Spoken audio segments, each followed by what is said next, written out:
اہل حدیثوں دعائیں مانگا کرو، امام کا انتظار نہیں کرو۔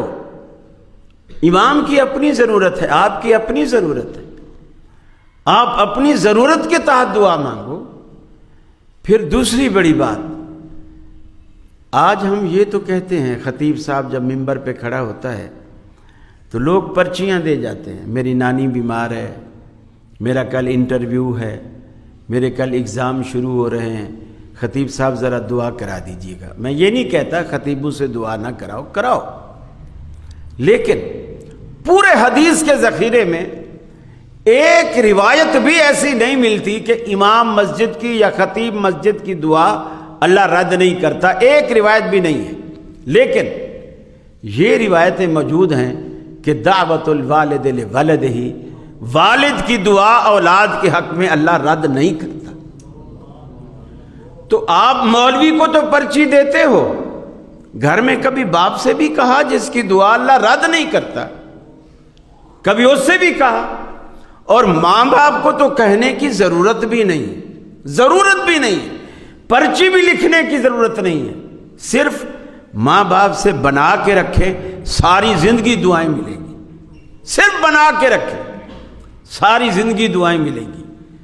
اور پھر آسان طریقہ، یہ جو بوڑھے ماں باپ ہوتے ہیں نا، آپ کے گھر میں یہ دعاؤں کی دو فیکٹریاں دعاؤں کی، جیسے آپ کپڑے کی فیکٹری، صابن کی فیکٹری، مختلف فیکٹریاں لگاتے ہو نا، یہ بوڑھے ماں باپ واللہ یہ گھر میں دعاؤں کی دو فیکٹریاں ہیں۔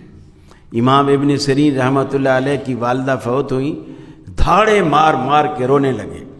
کسی نے کہا امام صاحب آپ اتنے بڑے عالم ہو، بزرگ ہو، آپ ہمیں صبر کی تلقین کرتے ہو، خود دھاڑے مار مار کے رو رہے ہو۔